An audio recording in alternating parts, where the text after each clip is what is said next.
My dad started that. We're the kids that are continuing his legacy. He had this humanitarian quality about him, and he always said, we're Muslims, yes, but there is a wider community.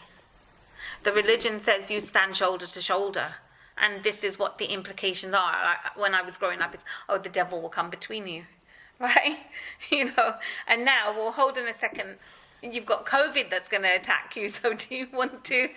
We actually closed the mosque the week before the government said to close, because at that point we were getting lots in the community who were infected and people who were dying. Nobody really knew what was happening. We had communities within our community saying it didn't exist. The most thing at that time, it was people were scared as well.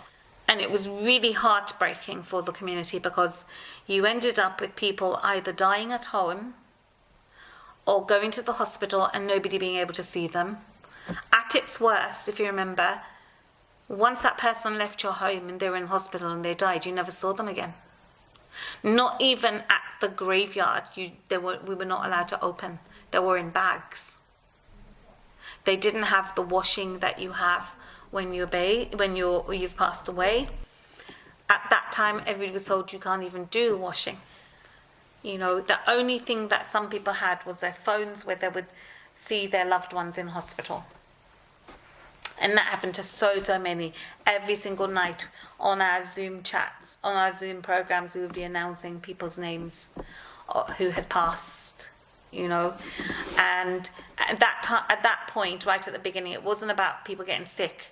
It was about people dying, And even one of them, I remember particularly, this sticks in my head.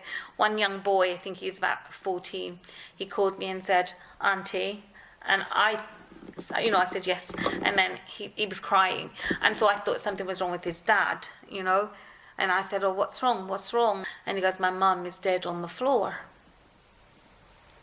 And then I could hear his dad crying in the background, also, and it was like, it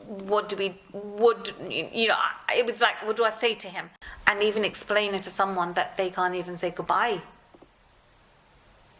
to their families. And even now, because of those things that we went through, you still have lots of families and young ones would still connect with us, and they know that we shared their grief, so they still share that from time to time. It wasn't about the death, it wasn't about the sickness, it wasn't about things, it was also about the people and their mental health, and how do they get from there to accepting. At one point there was 3 families, the same group, and 8 of them had it, but 1 person died. And they were all having to try to cope with it. And where do they go? Not everybody's going to go to the council. They're going to go to communities and organisations and friends, and they may not even go to family, to be able to get some kind of normality. Several families whose parents died in Algeria, Albania, and they couldn't travel to go, right? And so many of them have not been able to go because of the restrictions. And at the beginning, it was no hugging each other, things that everybody, because they haven't seen each other for so long, would be doing. So it was about taking the people with me as well too, not just because I knew it and I'm doing these things, it's in isolation. I have to take the people with me, otherwise it's not going to work. So now we're coming to the point where people are a bit more relaxed. So we will wait and see what happens towards September. We just don't know. So you're really torn sometimes because, in public places where you go, they don't have any of those rules. But then we're thinking also of the community. In the community, people suffered in different ways, and other people had elderly parents here. I said to everyone, when things are back to normal, we'll hold a big event and we'll remember them all. We'll put their names up on a board, not that you need to, but it makes you feel better.